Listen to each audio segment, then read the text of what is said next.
Boa noite a todos. Boa noite àqueles que já chegaram, àqueles que vão chegar. Boa noite ao Paulo Lodi, a gratidão antecipada por estar nos atendendo nesse trabalho. Nós vamos fazer a leitura da noite do livro Fonte Viva, ditado pelo Espírito Emmanuel, psicografia de Francisco Cândido Xavier. Lição de número 43, chamada Linguagem. Linguagem sã e irrepreensível, para que o adversário se envergonhe, não tendo nenhum mal que dizer de nós. Paulo, Epístola de Tito, capítulo 2, versículo 8. Através da linguagem, o homem ajuda-se ou se desajuda. Ainda mesmo que o nosso íntimo permaneça nevoado de problemas, não é aconselhável que a nossa palavra se faça turva ou desequilibrada para os outros. Cada qual tem o seu enigma, a sua necessidade e a sua dor, e não é justo aumentar as aflições do vizinho com a carga de nossas inquietações. A exteriorização da queixa desencoraja o verbo da aspereza, vergasta a observação do maldizente, confunde. Pela nossa manifestação mal conduzida para com os erros dos outros, afastamos a verdade de nós.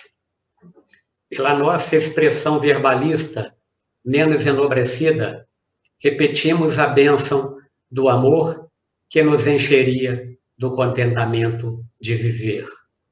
Tenhamos a precisa coragem de eliminar por nós mesmos os raios de nossos sentimentos e desejos descontrolados. A palavra é canal do eu. Pela válvula da língua, nossas paixões explodem ou nossas virtudes se estendem. Cada vez que arrojamos para fora de nós o vocabulário que nos é próprio, emitimos forças que destroem ou edificam, que solapam ou restauram, que ferem ou balsamizam. Linguagem, a nosso entender, se constitui de 3 elementos essenciais: expressão, maneira e voz. Se não aclararmos a frase, se não apuramos o modo e se não educamos a voz de acordo com as situações, somos suscetíveis de perder as nossas melhores oportunidades de melhoria, entendimento e elevação. Paulo de Tarso fornece a receita adequada aos aprendizes do Evangelho. Nem linguagem doce demais, nem amarga em excesso, nem branda em demasia, afugentando a confiança, nem áspera ou contundente, quebrando a simpatia, mas sim linguagem sã e irrepreensível, para que o adversário se envergonhe, não tendo nenhum mal que dizer de nós. Então, vamos elevar nosso pensamento agora ao alto. Mestre Jesus, aqui estamos, Senhor, mais uma terça-feira para a realização dos nossos trabalhos online e pedimos, Senhor, a vossa permissão para que assim possamos fazê-lo, para que possamos estudar, aprender e também, Senhor, levar a aprendizado aqueles que se predispõem a obtê-lo. Pedimos também a permissão ao Eurípides Barçanufo, mentor espiritual da nossa casa, GAEB, para que ele possa nos abençoar e nos amparar nesses propósitos. Que nós possamos, Senhor, estarmos aqui de coração aberto, puro, e para isso sermos secundados por bons espíritos que nos protejam e nos amparem nos nossos propósitos de melhoria ao qual nós nos predispomos. Com essas orações e essas palavras, Senhor, pedimos então permissão para iniciarmos o trabalho da noite, dizendo graças a Deus. Então, nós vamos passar a palavra ao nosso irmão Paulo, e ele vai começar a exclamação da noite. Então, Paulo, fique à vontade. Boa noite, Cleverson. Muito obrigado. Boa noite a todos que nos ouvem. Agradeço, em primeiro lugar, o convite do Cleverson, do Valmir, a todos os nossos irmãos do GAEB. É uma grande alegria falar aqui para vocês. E na noite de hoje eu trouxe um tema que diz muito respeito a todos nós, que é a importância do outro no nosso processo evolutivo, ou no processo evolutivo do espírito, das nossas condições morais e evolutivas, né? Então vamos refletir na noite de hoje acerca da importância do outro, para a gente perceber que o problema não está no outro, o problema está em nós mesmos, e nós precisamos aproveitar essa oportunidade do outro na nossa vida para percebermos as dificuldades que existem em nós, e assim podemos lidar com essas dificuldades e nos tornarmos pessoas melhores, sem querermos mudar o outro, porque o outro não vai mudar, ele só muda se ele quiser, né? Então, gostaria de começar a nossa conversa com duas perguntas que responderemos ao final aqui da palestra. A primeira pergunta é: o que é que define a minha relação com o outro? E a segunda colocação diz respeito à passagem de Jesus no Evangelho de Mateus, no capítulo 18, versículo 20, onde ele diz: porque onde estiverem 2 ou 3 reunidos em meu nome, ali estarei no meio deles. E a pergunta é: por qual razão Jesus disse 2 ou 3 e não apenas um? Então, essas perguntas nós vamos tentar responder ao final da nossa conversa de hoje, né, enfocando aqui alguns aspectos da presença do outro na nossa vida e por que isso acontece. Então, a nossa abordagem vai ser pautada no Evangelho, em particular no capítulo 17 do Evangelho segundo o Espiritismo, o capítulo Sede Perfeitos, e também na abordagem da Joana de Ângeles, na abordagem psicológica da Joana de Ângeles e do Carl Gustav Jung. Então, no capítulo 17, nós vamos encontrar informações a respeito da perfeição moral, que consiste, segundo Kardec, em amar os nossos inimigos, fazer o bem àqueles que nos odeiam e orar por aqueles que nos perseguem e caluniam. Então, Jesus diz nessas passagens que a essência da perfeição está nessas coisas, né? Porque constitui a caridade na sua mais ampla acepção, ou seja, é a prática de todas as virtudes. E aí nós refletimos um pouquinho sobre isso. Conseguimos amar os nossos inimigos? Pô, já está difícil amar o próximo, que é nosso ente querido. Imagina amar os inimigos. Consigo fazer o bem àqueles que me odeiam? Consigo orar por aqueles que nos perseguem e nos caluniam? Né? Onde é que está a dificuldade? Então, por qual razão, por qual motivo nós temos muita dificuldade em fazer essas coisas? E a dificuldade, meus irmãos, ela existe porque nós não conseguimos ver o outro como uma extensão de nós mesmos, como um irmão em jornada.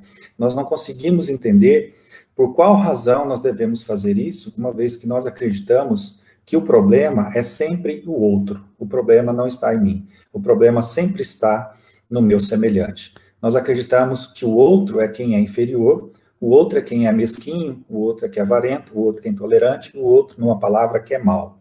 Nós somos modelos de virtude. E aqui existe uma grande ilusão da criatura humana, né? Achar que é o centro do universo, que é o centro de bondade, o centro de virtude, acha que se conhece e que o problema é sempre o outro. O problema é o mundo, o problema é a sociedade, o problema são os outros. Nós não temos dificuldade alguma. E para piorar, nós ainda não temos uma percepção real na nossa essência, de quem nós somos realmente, dos processos psicológicos que tomam conta de nós e que norteiam a nossa vida de relação com o nosso semelhante, né? Então, essa percepção, ela é limitada por conta do nosso estado evolutivo. Nós estamos mais perto do início do que do final. E podemos somar a isso ainda a ausência do autoconhecimento, ou seja, nós não nos conhecemos, nós não sabemos o que de fato vai na nossa essência. Muitas pessoas acham que autoconhecimento é olhar para si mesmo e perceber se está ali praticando a caridade, se está frequentando o centro espírita, se está cumprindo muitas vezes, o ritual, a cartilha do espírita, né? Então, essa é uma grande dificuldade que nós temos. E ainda existe o fato de que, se existimos, né, nós afetamos o outro. E se o outro existe, ele também nos afeta. Ou seja, o fato de existirmos afeta o outro e vice-versa. Então, a presença do outro é uma provocação em nós, né? Assim como a nossa presença também é uma provocação nele. Então, toda relação com o outro, todo relacionamento interpessoal, seja ele afetivo ou não, de amizade, ele sempre vai apresentar algum aspecto de projeção do nosso aspecto sombrio, ou da parte sombria do outro para conosco, né? Então, quem diz isso é Joana de Ângeles, é Carl Gustav Jung. Então, aqui entra o aspecto psicológico, né, de projeção de sombra, ou seja, toda vez que nos relacionamos com o nosso semelhante, nós vamos apresentar ali algum aspecto sombrio em relação ao nosso irmão, né? Então, veja, o que é projeção de sombra, né? A sombra, ela é um complexo. O que é um complexo, Paulo? Bom, um complexo, segundo a definição de Joana de Ângeles, segundo a definição de Carl Gustav Jung, são aspectos, são subpersonalidades que existem dentro de nós, né? E essas subpersonalidades, elas fazem muito barulho dentro de nós, né? O complexo, segundo Carl Gustav Jung, ele funciona como um nó no nosso inconsciente, né? É aquela coisa que está mal resolvida dentro de nós. Então, segundo Jung e a própria Joana de Ângeles, toda a nossa instabilidade emocional é decorrente dos nossos complexos. Então, nós temos uma quantidade enorme de complexos dentro de nós, não dá para enumerar todos, né? Nós temos o principal deles, que é o complexo de inferioridade, que é responsável pela nossa autoestima baixa. Nós temos também o complexo de superioridade, que muitas vezes está ali laureado pelo nosso orgulho, que tem como pano de fundo o nosso orgulho, o nosso medo, né? Nós temos os complexos paterno, complexo materno, temos o complexo da criança ferida, enfim, existe uma quantidade enorme de complexos no nosso inconsciente. E a sombra, ela é um desses complexos, né? Ora, o que é a sombra? A sombra é aquele nosso lado obscuro que temos, aquele nosso lado ainda oculto dentro de nós, aquela personalidade recalcada, frequentemente inferior, que em geral ela tem um valor negativo afetivo, né? Então, todos nós possuímos sombra, né? E algumas pessoas devem estar se perguntando assim, mas eu tenho sombra? Será que eu tenho sombra? Como que é isso? Sim, todos nós temos sombra. E a sombra, ela age de uma maneira muito deletéria em nós, porque tudo aquilo que está inconsciente em nós faz um grande barulho, né? É como se essas personalidades, subpersonalidades inconscientes, elas dominassem a nossa vida consciente. Então, quanto mais consciência nós tivermos desses complexos inconscientes, mais fácil se torna a nossa vida de relação com o nosso semelhante, a nossa vida consciente, né? Então, todos temos sombras. E na nossa sombra estão ali recalcados aquelas coisas, né? Aquelas inferioridades que nós não queremos assumir para os outros. A nossa inveja, nosso orgulho, nosso egoísmo, nosso lado mal, né? A nossa raiva, a nossa ira, e que todos temos. Ninguém há de se espantar de pensar que não tenha sombra. Todos nós temos sombra. Mas ela fica lá escondida. E nós precisamos olhar para esse nosso lado B, esse nosso lado inferior, para trazer à tona, para que nós possamos lançar luz sobre esse lado sombra. Então, a projeção da sombra é um mecanismo de defesa do ego que funciona da seguinte maneira. Nós acusamos os outros pela suposta inferioridade do outro. Não que ele não seja inferior, né? Ele tem a sua inferioridade, sim. Mas nós acreditamos que nós estamos isentos de responsabilidade, que nós não temos isso, e que quem tem isso é o outro, não somos nós. Então, veja, é um mecanismo de defesa que nos leva a acreditar, interpretar os pensamentos, sentimentos e atitudes de outras pessoas em função das nossas próprias tendências. Então, nós vemos no outro, na verdade, aquilo, né, que nós não gostamos em nós mesmos. Então, há necessidade aqui de nós combatermos no outro aquilo que, na verdade, está dentro de nós mesmos, né? Então, nós temos grande dificuldade de olhar essas coisas, porque o ego, essa personalidade nossa não consegue aceitar, né, que existam esses conflitos de personalidade. Então, a gente acaba projetando essas coisas em outras pessoas, né, fugindo da aceitação dos nossos erros, não olhando verdadeiramente para dentro de nós, e nos responsabilizando por esses erros. Então, aí acontece o grande problema, a nossa encrenca. Tá? E a projeção da sombra, obviamente, faz com que o projetor enxergue no outro o que, na verdade, é sombrio nele mesmo. Tá? Então, isso ocorre porque o ego ele não quer aceitar e reconhecer a sombra como sendo parte da sua psique, do seu psiquismo. Né? Então, essa é a projeção da sombra. Jesus nos falou sobre esse aspecto sombrio que está em nós. Jesus nos falou disso no Evangelho. No capítulo 8, por exemplo, no item, no capítulo intitulado Bem-aventurados os puros de coração, Jesus nos diz sepulcros caiados, né? Ou seja, o sepulcro tem o que dentro? Tem defunto, né? Tem um cadáver, tem mau cheiro, tem ossada. Mas se ele tem cal por fora, né, ele é branquinho. Então, quando a gente olha por fora, a gente vê o aspecto bom, a gente vê a persona, a gente vê a máscara, né, que frequentemente nós nos adornamos, a máscara do bem, mas que, na verdade, por dentro, a coisa não está muito boa, né? Quando indagado ali por que ele comia sem lavar as mãos, né, Jesus dá a célebre lição de que não é o que entra pela boca que enlameia o homem, e sim aquilo que sai pela boca, porque o que sai pela boca é o que está no coração dos homens, né? Então Jesus chama atenção ali para a hipocrisia, para esse aspecto sombrio da personalidade humana. Jesus chama atenção ali dizendo que a gente tem muito cuidado de cuidar do lado exterior, né? Do prato, do talher, do copo, né? Mas que por dentro, a nossa essência, ela permanece ainda suja, enlameada. Então, Jesus nos fala desse aspecto sombrio, chamando atenção para a hipocrisia. Somos muito ágeis, muito hábeis em ver a imperfeição do outro, e temos muita dificuldade de notar a imperfeição em nós. No próprio capítulo 10, que fala sobre o perdão, da misericórdia, o caso da adúltera, que é bastante ilustrativo. Então, aquelas pessoas que queriam apedrejar a mulher, na verdade, queriam apedrejar a mulher porque viam nela o adúltero que existia dentro de cada um. Então, é a projeção da sombra. Então, eu procuro, né, olhar essas coisas com um olhar mais consciente agora. Porque se nós não olharmos aquilo que está no inconsciente, nós vamos ficar presos a essas encrencas vivendo uma vida de aparência, uma vida de hipocrisia, como ressaltou Jesus, né? E o próprio Jung já dizia isso, que tudo aquilo que nos irrita nos outros pode levar a um melhor conhecimento de nós mesmos, né? Então é importante que nós meditemos sobre aquilo que mais nos incomoda em relação aos outros, né? Mas não aspectos superficiais, algo que realmente você abomine, algo que você odeie.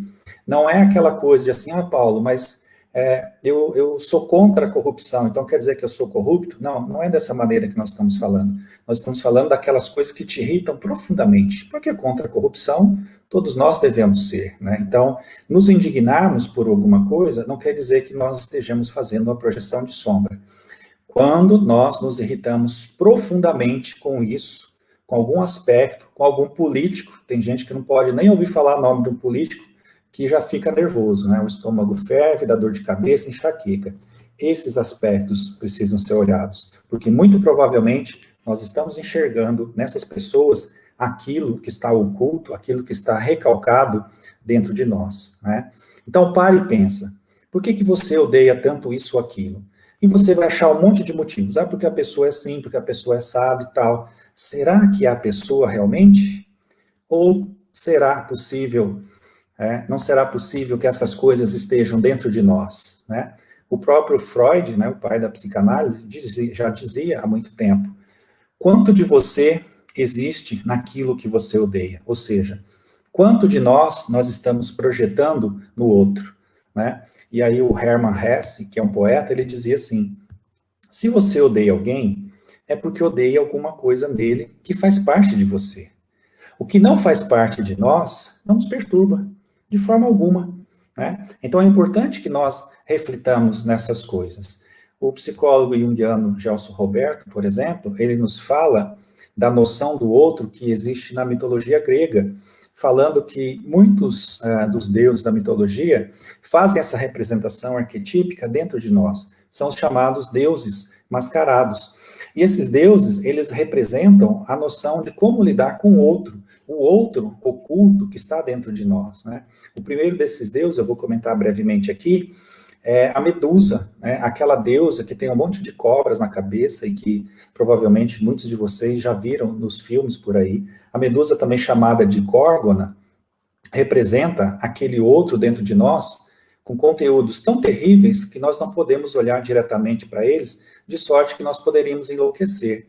É porque a Medusa tem essa representação. Se nos lembrarmos da mitologia, se olharmos diretamente para a Medusa, nós ficaremos petrificados e nós morreremos. Então, a simbologia existe um outro ou outros dentro de nós com conteúdos tão terríveis que se nós olharmos diretamente para essas encrencas que estão dentro de nós, nós podemos até enlouquecer. É por isso que quando nós chegamos no mundo espiritual, nem sempre nós teremos acesso às nossas vidas passadas, porque é preciso maturidade espiritual e emocional para olharmos o nosso passado, para que nós não enlouqueçamos de olhar coisas muito terríveis que nós fizemos num passado não muito distante, mas que ainda está dentro de nós e que precisam ser resolvidas. Então, a Górgona, a Medusa, representa esse outro dentro de nós com conteúdos difíceis de lidar e que nós não conseguimos olhar diretamente para esses conteúdos, né? Nós precisamos de mecanismos indiretos para matar a Górgona, para matar a Medusa. Na própria mitologia aparece isso, né? Perseu, que é um semideus, filho de um deus com uma mortal, ele vai matar a Medusa, mas ele não pode olhar para a Medusa. Ele usa de alguns artifícios. Ele usa uma sandália de Hermes, ele usa uma espada afiada que ele ganhou dos deuses, ele usa um escudo, o escudo de Atena, porque pelo escudo ele pode olhar a imagem refletida da Medusa. Já que ele não pode olhar, então ele vai olhar pelo escudo. Então veja quantos mecanismos aqui são usados pelo Perseu para matar a Medusa, né? E ele consegue, no fim das contas. Então veja que muitas experiências são tão violentas para nós, que estão em nível inconsciente, que nós só podemos nos relacionar de forma indireta com ela. E é óbvio que a divindade, sabendo de tudo isso, faz com que a nossa relação com esses conteúdos ocorra de forma indireta, nos nossos sonhos, né? Nos momentos de liberdade do nosso corpo físico, quando vamos ao mundo espiritual, onde podemos vislumbrar ali lances do nosso passado espiritual, de outras encarnações, a constelação de um complexo, né? O que é constelar um complexo? Quando o complexo ele vem à tona. Muitas vezes estamos conversando com alguém, de repente a pessoa fala alguma coisa, eu me sinto inferior, eu me vitimizo, complexo de inferioridade que veio à tona. Ou alguém fala alguma coisa, eu viro para a pessoa e falo, com quem você acha que você está falando? Complexo de superioridade que veio à tona. E muitas vezes eu só quero ganhar um abraço, eu só quero ganhar o carinho, eu quero o colo de mãe. Veio à tona o complexo da criança ferida, que ainda sente a necessidade do afeto. Então são mecanismos indiretos que vêm à tona. Situações do dia a dia que chamam a nossa atenção, pessoas que chegam, pessoas que vão, mexem em emoções e sentimentos dentro de nós. Então é uma forma de nós nos relacionarmos com esse outro, ou outros, né, que vivem no nosso psiquismo, que estão dentro de nós, né. Um outro deus que representa o outro dentro de nós é Dionísio, também chamado dentro da mitologia romana de Baco, o deus do vinho, que é o deus que representa o mundo visceral, o mundo animal, o mundo instintivo, da mania de ser possuído, né? Então, o carnaval, por exemplo, é uma festa do deus Baco, de Dionísio, onde nós damos margem aos nossos impulsos irracionais, né? Mas veja que Baco, Dionísio, também é o deus dos poetas. Então, existe uma dualidade aqui, ao mesmo tempo que ele nos puxa para baixo, né, para o umbral, para as trevas, para as coisas mundanas, para as coisas do mundo, ele também nos estimula, nos puxa para cima, para a divindade. Então, Dionísio, ou Baco, é um deus de verticalidade. Ele nos leva para baixo, mas nos leva para cima também. Representa esse outro dentro de nós que ora ama, que ora odeia, que ora quer fazer a caridade, que ora quer ficar na ociosidade. Aquele que de vez em quando é tomado de compaixão pelos outros, mas que de vez em quando também é tomado pela cólera.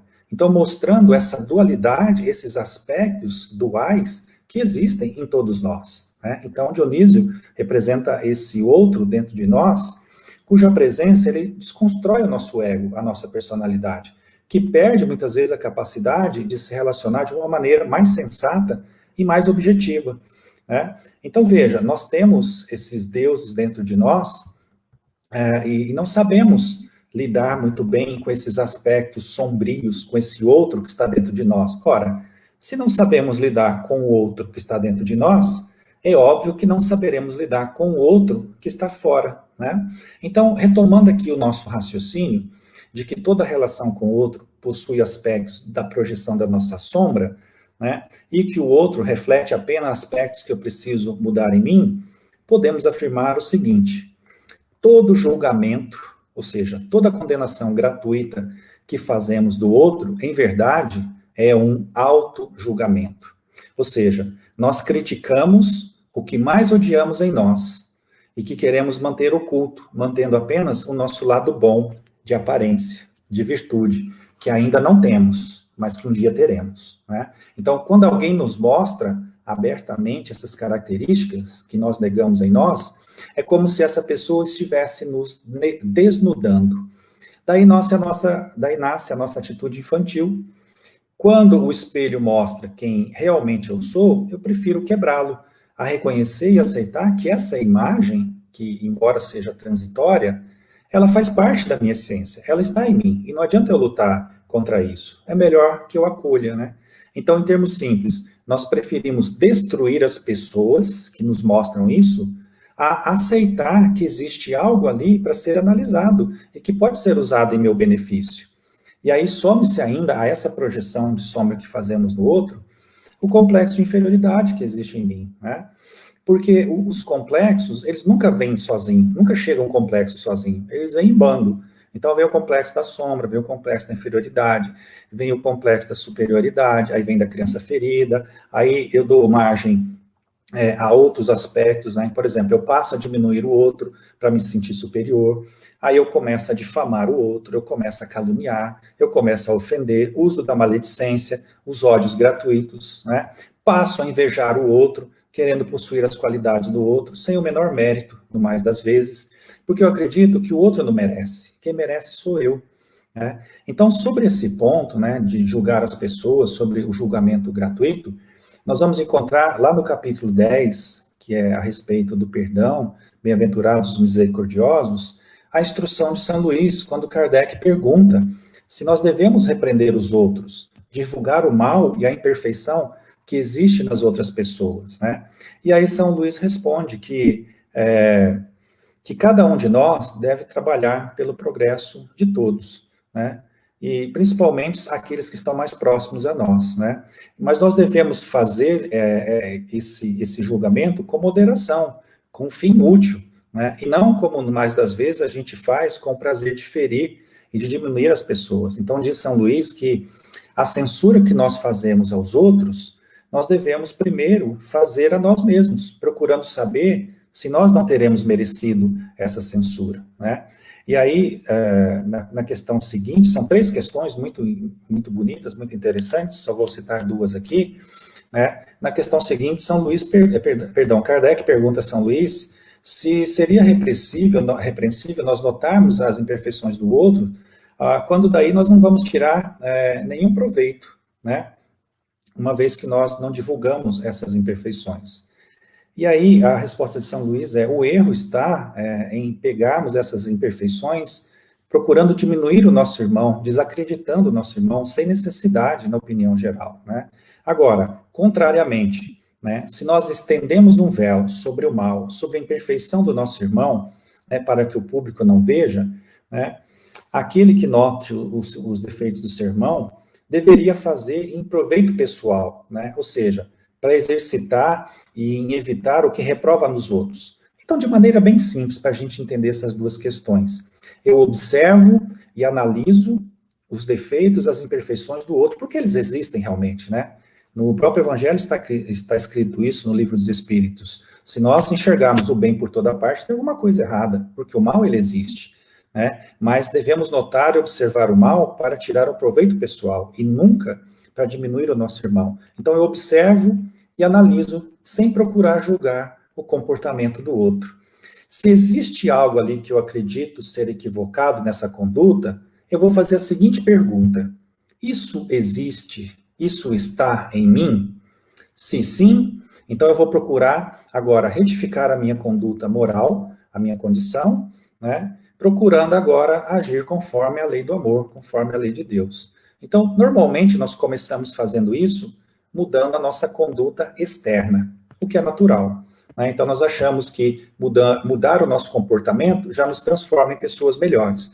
E isso não é verdade. Né? É o primeiro passo, né? Mas não é o último.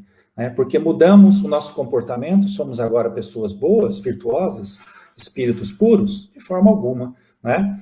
Só a mudança externa não basta. É preciso que a mudança externa, ela reflita também numa mudança interna, numa mudança de postura, numa mudança de valores, né? Então, eu não posso agora morar na casa espírita e acredito que estar morando dentro do centro espírita, fazendo um monte de coisa e trabalhos, eu já me tornei santo. Isso não é verdade. Nós precisamos mudar por fora, mas principalmente mudarmos por dentro, porque senão seremos aquilo que Jesus disse lá atrás, apenas sepulcros caiados, com uma aparência, com uma fachada muito bonitinha, mas por dentro ainda cheio de defeitos, cheio de hipocrisia, cheio de maledicência, cheio de calúnias, né? Cheio de ódio no coração. Então, quando eu tomo consciência que a presença do outro em minha vida, ela tem a sua justa razão de ser, eu entendo agora que a divindade, ela age de uma forma muito perfeita para que na vida de relação com o outro, eu consiga curar a mim mesmo, tá? Então, o outro, veja que importante isso, pessoal, o outro, ele só chega para curar o que está desequilibrado em mim. Então, a presença do outro é muito importante para que eu possa curar o que está dodói dentro de mim, tá? Mas como é que funciona essa dinâmica? Então, vamos pensar um pouquinho, olha. O outro chega, pode ser qualquer pessoa, da nossa família, amigo, do trabalho, não importa. O outro, tá? Principalmente aquele outro que te dá dor de cabeça, tá? Então, o outro chega, fala, faz algo que nos machuca de alguma forma. E por que nos machuca? Porque nós ainda, nessa fase humana, onde o orgulho faz grande barulho dentro de nós não entendemos que as ações do outro deveriam apenas ligar o alerta dentro de nós. Mas nós nos melindramos, nós nos magoamos. E o problema está aí.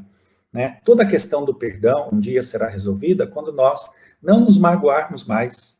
Né? Por que precisamos perdoar ainda? Porque nos magoamos, porque nos sentimos ofendidos. Quando não nos sentimos ofendidos, né, não precisamos mais perdoar. Perdão nem vai fazer sentido.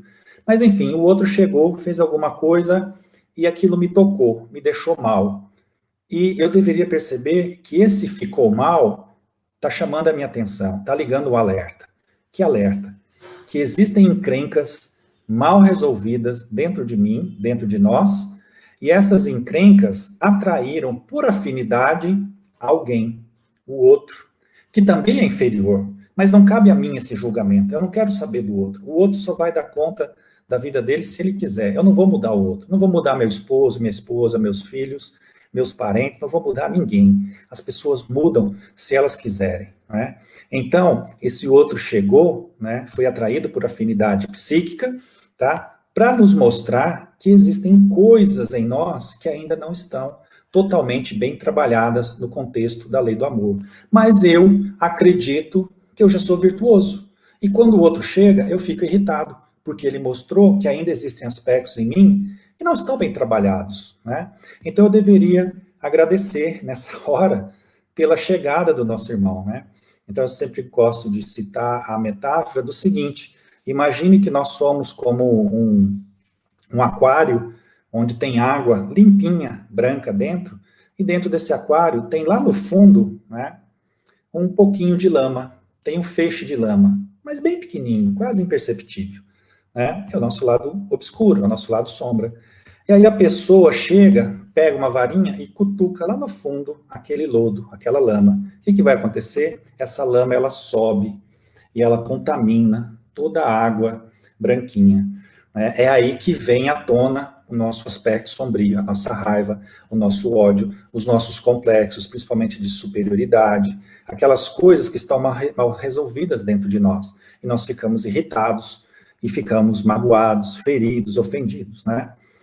Um exemplo que ilustra bem isso, né? Certa vez, uma mãe foi receber uma mensagem de Chico Xavier, e ao ler a mensagem psicografada pelo Chico, acreditou que aquele não era o seu filho que havia dado a mensagem. Então, o que ela fez? Ela cuspiu na cara do Chico.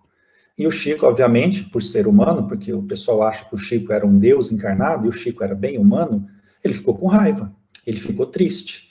Pegou o lenço e limpou o cuspe do seu rosto. Quando aparece Emmanuel, ele diz, quando alguém lhe cuspir na cara, agradeça. E aí a gente fica pensando, né? Como é que a gente vai agradecer quando alguém dá uma cusparada no nosso rosto? A primeira reação é de raiva, obviamente, é de nos sentirmos ofendidos, de nos melindrarmos, porque quem é que cospe na cara do outro? Que falta de educação é essa, né? Então Emmanuel diz, agradeça. Mas a explicação para isso está em outra passagem histórica, né? Conta-se que certa vez Buda também estava meditando com seus discípulos, ao que um dos discípulos se levantou, se aproximou de Siddhartha Gautama e lhe cuspiu na cara. E um discípulo mais próximo de Buda tentou reprimir aquele indivíduo, né? Assim como fez Pedro quando foram buscar Jesus no auge ali da sua agonia, antes de ser crucificado, quando Judas o deletou, né? Então veja que o discípulo mais próximo sempre tenta defender o mestre. E Buda virou para o discípulo e lhe disse, não, deixe, está tudo bem. E se retirou. No outro dia, Buda voltou, os discípulos estavam ali, e aquele discípulo que havia cuspido na cara de Buda ficou muito envergonhado, se arrependeu da sua atitude, se aproximou de Buda e lhe disse, mestre, peço-te perdão, porque eu não sei o que me deu. Teria sido uma obsessão? Talvez, né? Teria sido um momento de inveja? Não sabemos. O fato é que ele cuspiu e depois se arrependeu. Então ele diz a Buda, peço-te perdão, mestre, eu não sei o que me aconteceu, e não sei por que cuspi na sua cara. E aí Buda olha para ele e diz assim, meu irmão, não se preocupe, está tudo bem. Ontem, quando você cuspiu na minha cara, eu fui tomado por sentimentos, emoções, que eu não sabia que eu tinha. Então, eu lhe agradeço, porque você me mostrou que existe ainda um lado muito humano dentro de mim que precisa ser trabalhado. Olha que reflexão importante e belíssima, né?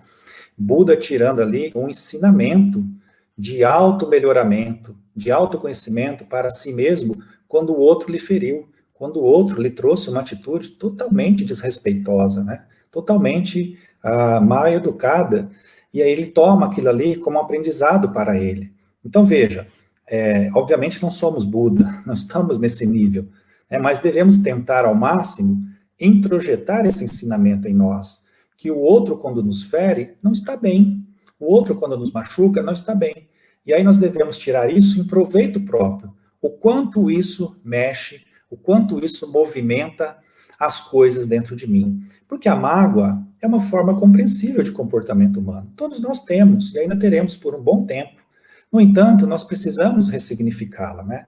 Porque o perdão, nesse sentido, ele deve ser algo quase que natural. Ainda não é, mas será um dia. Porque o outro só foi instrumento da vida.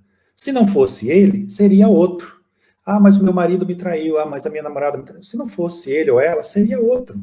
É o mecanismo da vida, né? Então, o problema nosso não está no outro, está em nós, está dentro de nós.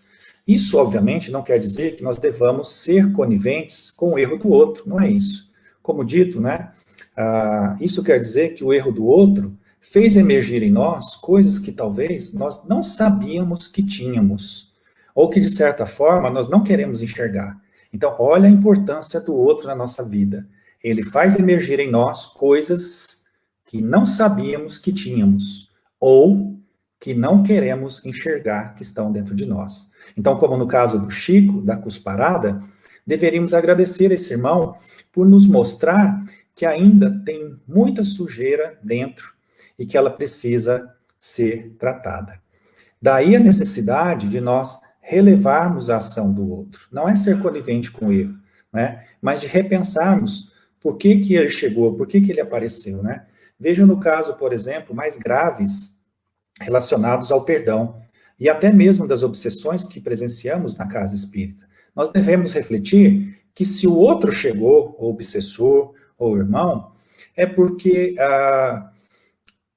se o outro chegou e nos fez algo, é porque de alguma forma, lá no passado, no nosso passado espiritual, nós também fizemos algo.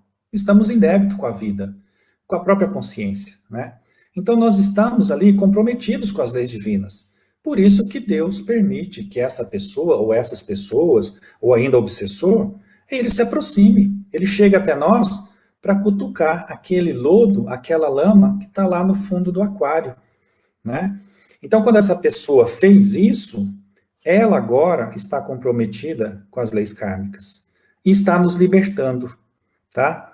Agora, como a gente não tem essa compreensão, nós queremos continuar presos no processo. Então, nós ficamos com raiva da pessoa, né? E a raiva evolui para cólera, que vira mágoa, que vira ódio, que vira ressentimento, que pode virar vingança. E a gente não sai desse círculo vicioso do ódio, né? E esse círculo vicioso do ódio, ele é frio, a gente fica preso nele, a gente fica preso no ressentimento. Nós deveríamos agradecer, como no caso do Chico, o outro que chegou para nos libertar e nos fazer pensar as encrencas que existem dentro de nós e que precisam ser trabalhadas, né? Mas aí vocês devem estar pensando assim, Paulo, mas e quando alguém nos faz ofensa ou ódio gratuito? E se nós não tivermos nenhum karma, nenhum resgate do passado em relação a isso? Por que Deus deixa isso acontecer? Ora, Deus deixa isso acontecer porque nós estamos no mundo de provas e expiações. E no mundo de provas e expiações, é natural que nós nos defrontemos com o mal, com pessoas desequilibradas, porque a gente tem a falsa noção que nós somos equilibrados e que os outros é que são desequilibrados. Só que o outro pensa a mesma coisa da gente. Ele pensa que ele é equilibrado e que nós é que somos o demônio encarnado na Terra, né? O desequilíbrio. Então, nem sempre o mal chega para nos cobrar algo, né? Veja-se, por exemplo, nos trabalhos mediúnicos. A gente é ameaçado, a gente é caluniado o tempo todo, né? Mas não porque nós tenhamos algo ali com relação àqueles espíritos. Muitas vezes o dirigente do trabalho mediúnico, ele é ameaçado, ele é perseguido, e ele não tem nenhuma relação com aqueles espíritos, né, obsessores que estão ali. Mas como ele está à frente do trabalho do bem, ele vai ser perseguido, né, ele vai ser caluniado, ele vai ser manipulado de todas as formas para que ele possa desistir da sua tarefa, ou para que os outros ao seu redor pensem que ele não está à altura daquele cargo, né? Então, muitos achamos que tudo o que nos acontece é por conta de problemas kármicos. Não é. Nós sabemos, está no Evangelho. Existem causas das aflições de vidas passadas, mas causas atuais também de sofrimentos, ou simplesmente de provação, tá? Então, algumas vezes, é simplesmente consequência de vivermos em contato com pessoas que têm imensas dificuldades. É tão melhor pensar assim, que os nossos irmãos têm imensas dificuldades, e nós também temos essas dificuldades. E aí o outro passa a ser o nosso teste, a nossa aprovação, assim como também nós somos aprovação para muita gente, né? Para que nós nos tornemos, evidentemente, pessoas melhores. E aí vale a pena, nesse ponto da nossa conversa, gosto sempre de citar a lição de Jesus a Pedro, que está muito bem ilustrada no livro Jesus no Lar, pelo espírito Nélio Lúcio, pela psicografia de Chico Xavier. Lá no livro Jesus no Lar, é o capítulo 6, para quem quiser dar uma olhadinha depois, chamado Os Instrumentos da Perfeição. E nesse capítulo, para quem não conhece o livro Jesus no Lar, é um livro muito bonitinho, onde são relatadas ali pelo Chico, né, de forma mediúnica, experiências, né, relatos entre Jesus e os apóstolos na casa de Pedro. Então, nesse capítulo 6, Os Instrumentos da Perfeição, conta-se, né, conta Nélio Lúcio, que é o espírito, que naquela noite, o Pedro, ele estava ali conversando com todo mundo, mas ele estava bem irritado, porque ele havia se desgastado com seu tio e com o primo, né, que queria brigar, enfim, queria criar confusão com ele. Então, quando ele relata isso, né, Jesus pergunta a ele o que Pedro fez em relação a essa briga que ele teve com seu tio e com seu primo, né? E aí o Pedro, daquele jeito bem humano dele, diz que colocou o seu tio e o seu primo no seu devido lugar, exaltou ali as más qualidades de cada um, falando que o tio era sovina, que o seu primo era um mentiroso, né? E aí ele ficou naquele bate-boca com seus parentes, né? Isso lembra muito as nossas brigas em família, né? E aí Jesus olha para Pedro e pergunta: Pedro, o que faz um carpinteiro na construção de uma casa? E aí Pedro redarguiu, né? Trabalha, né? E Jesus perguntou: trabalha com o quê? E aí o Pedro respondeu: ora, usando ferramentas. E aí Jesus disse: bom, as pessoas com as quais nós nascemos e vivemos na Terra, e não são só os familiares, são todos, tá? São os primeiros e mais importantes instrumentos que nós recebemos de Deus, né? Quando nós falhamos no aproveitamento disso, né, é quase impossível fazer de outra maneira. E aí Jesus diz: porque Deus nos fornece os problemas da vida de acordo com a capacidade de nós solucionarmos esse problema, ou seja, só chega até nós coisas que nós damos conta de resolver. E aí Jesus dá o exemplo. Por exemplo, a ave, ela faz o seu ninho, mas ela não pede outro serviço. A ovelha, ela dá lã ao pastor, né? Mas ninguém exige da ovelha o agasalho pronto. E aí ao homem foram dadas inúmeras tarefas, principalmente a do amor e da humildade, para que a gente use de forma inteligente para o bem comum, né, a fim de que nós tenhamos paz e felicidade aqui na Terra. E aí emenda Jesus, né, os parentes próximos, na maioria das vezes, são o martelo e o serrote que nós podemos usar para construir o templo vivo e sublime dentro de cada um de nós. Olha que bonito isso, né? Os parentes mais próximos são geralmente o martelo e o serrote para a gente edificar o reino de Deus dentro de nós. Enquanto o marceneiro usa as suas ferramentas por fora, né, nós vamos usar essas por dentro, né? E aí Jesus coloca, em todo canto, em todo lugar, o ignorante sempre vai ser para nós um campo de benemerência espiritual, de bondade. O mal é um desafio que coloca a nossa bondade à prova. O ingrato é o meio da gente exercitar o perdão. E o doente é uma lição para a nossa capacidade de socorrer e atender o nosso semelhante. E aí completa Jesus, dizendo: aquele que assim procede em nome de Deus, junto dos familiares ou dos nossos irmãos, está se preparando de forma muito rápida para atingir esse reino de Deus dentro de cada um de nós. E aí Jesus completa dizendo assim: bom, Pedro, se nós não ajudamos o necessitado de perto, como é que nós vamos ajudar os aflitos de longe, né? Se nós não amamos o irmão que respira conosco os mesmos ares, como é que nós nos consagraremos a Deus que se encontra no céu? Então, olha que lição bonita, né, que está nesse livro, que Jesus nos oferta ali, diante da dificuldade do Pedro, de se relacionar com seus irmãos, de se relacionar com o seu semelhante. E aí fica para nós, já chegando aqui ao final da nossa conversa, né, reflexões importantes que fizemos no começo da nossa fala. Então, respondendo as nossas perguntas, não sei se vocês se recordam, mas a primeira pergunta que colocamos no início da nossa conversa hoje foi: o que define a minha relação com o outro? Ora, diante de tudo que expusemos aqui, a minha relação com o outro é definida com a relação que eu tenho comigo mesmo, né? Com o outro ou com os outros que estão dentro de mim e que eu preciso acolher, né? Então é importante que nós olhemos para esses aspectos psicológicos que foram elencados aqui ao longo da nossa conversa. E a segunda pergunta, que está pautada ali na citação de Jesus, né? Porque onde estiverem 2 ou 3 reunidos em meu nome, ali estarei no meio deles. E nós perguntamos, por que Jesus não falou, por que Jesus disse 2 ou 3 e não falou apenas 1? Ora, Jesus nos disse isso para evitar o isolacionismo, né? Estar reunido em seu nome significa que nós entendemos a nossa condição espiritual, a nossa condição de espírito imortal, e compreendemos que somos todos irmãos ligados por elos espirituais, né? Somos um no contexto geral, estamos ligados pelo inconsciente, né? Todos nós, e todos nós estamos ligados a Deus nessa afinidade psíquica. Nos atraímos uns aos outros para que a gente possa curar as nossas dores, as nossas feridas. Então, Jesus nos exorta aqui, que estará no meio de nós, quando nós compreendemos essa verdade, que não iremos evoluir sem o outro em nossa vida. Isso fica muito evidente, né? Como eu disse, que nós adotamos aqui como roteiro de estudo o capítulo 17 do Evangelho segundo o Espiritismo. Lá no finalzinho, no item 10, nas instruções dos Espíritos, um espírito protetor, ele dá a seguinte mensagem, ele diz assim: nenhuma caridade o homem vai conseguir praticar se viver isolado. É unicamente no contato com seus semelhantes, nas lutas mais árduas, é que ele encontra o ensejo de praticar a caridade. Aquele, pois, que se isola, né, priva-se voluntariamente do mais poderoso meio de aperfeiçoar-se. Não tendo de pensar senão em si, a sua vida é de um egoísta. Olha que colocação forte isso, né?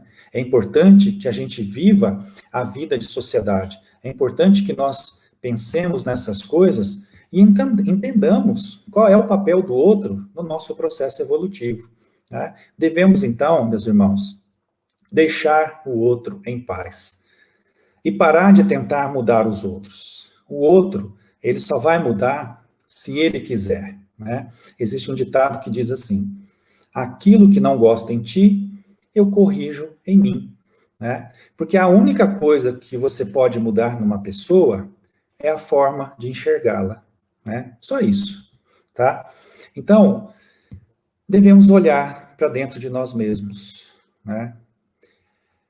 Olhar para dentro de mim e reconhecer que o único inimigo que existe, tá, é dentro de mim. Ele não está fora, não é o outro. Né? Esse inimigo está nos meus complexos, na minha sombra, na minha falta de auto-amor, que é responsável pela empatia, pela falta de compaixão, de caridade para com o meu semelhante. Então, quando eu consigo dominar esses inimigos internos, eu percebo que não existem, então, inimigos externos. São apenas irmãos de caminhada, né? São apenas companheiros de jornada. São pessoas que estão ao nosso derredor para que a gente possa evoluir mais tranquilamente, né? Então, para finalizar a minha fala aqui na noite de hoje, gostaria de citar uma mensagem de André Luiz para nossa reflexão sobre esse assunto. Essa mensagem, ela está no livro Joia, é um livrinho muito bonitinho, do Chico, e o título da mensagem é Aproveite o Ensejo. Então ela diz assim, ó, vou tentar aqui refletir as palavras de André Luiz, né, de uma forma mais simples. Então ele diz assim: não é o companheiro ou irmão dócil, afável, que exige a nossa compreensão mais imediata. É justamente aquele que ainda está preso ali na ferocidade da sua ira, dentro do seu peito. Não é o irmão que está cheio de entendimento evangélico, doutrinário, que necessita da nossa atenção. É justamente aquele que ainda não conseguiu eliminar a víbora da malícia do seu coração. Não é o amigo que marcha em paz ao nosso lado, praticando a caridade, que solicita o nosso cuidado, tá? É justamente aquele que está perdido no cipoal da discórdia, da incompreensão, da maledicência, sem forças, muitas vezes, para retornar ao caminho reto. Não é a criatura que respira no trabalho normal, dia a dia, que necessita do socorro urgente.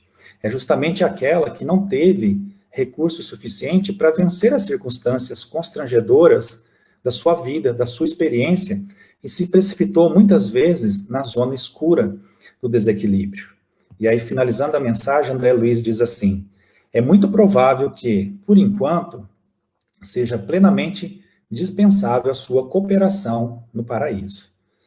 No entanto, diz assim André Luiz, é indiscutível, porém, a realidade de que, no momento, o seu lugar de servir e aprender, ajudar e amar, é na terra mesmo. Então, vou repetir, olha, é muito provável que, por enquanto, a nossa cooperação seja totalmente dispensável no paraíso. No entanto, é indiscutível, diz André Luiz, a realidade de que, no momento, o nosso lugar de servir e aprender, de ajudar e amar, é aqui na Terra mesmo, né? Porque Deus não erra, né? Ninguém erra de endereço na reencarnação, tá? E para nossa reflexão final, a respeito da importância do outro na nossa vida. Existe uma frase muito bonitinha que diz assim: pessoas vêm e vão. No entanto, ninguém vem em vão. Vou repetir. Pessoas vêm e vão. No entanto, ninguém vem em vão. Todos temos algo a aprender com o nosso semelhante que está ao nosso derredor, que está junto conosco nessa nossa jornada, tá? Então, meus irmãos, muito obrigado pela atenção, pela paciência de vocês.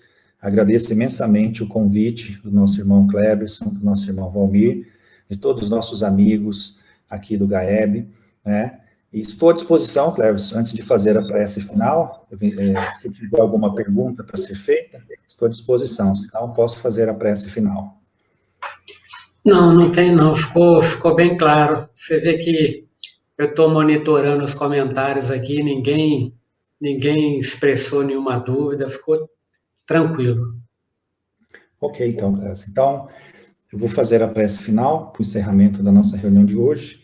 Então, convido a todos os nossos irmãos que possamos unir nesse momento os nossos pensamentos, os nossos corações, agradecendo primeiramente a Jesus, nosso irmão maior, pela bênção da vida, pelo aprendizado constante, por colocar em nossas mãos a doutrina que consola, que esclarece, ajuda a iluminar o nosso cérebro, mas principalmente acalma os nossos corações. O Consolador prometido, que vem aí trazer o grande benefício a todos nós, consolar as nossas vidas e de nossos irmãos. Rogamos a Deus, nosso Pai, aos espíritos amigos, nossos mentores espirituais das nossas casas de oração, aos nossos anjos de guarda, que abençoem e amparem a todos nós, as nossas famílias, adentrem aos nossos lares, os nossos entes queridos, todos os nossos irmãos que eventualmente passam por alguma dificuldade nesse momento. Obrigado, mestre, por mais essa oportunidade, por mais essa noite de reflexão e de aprendizado, e que o teu amor continue amparando e sustentando as nossas vidas, hoje e sempre, por acréscimo de misericórdia. Graças a Deus, que assim seja.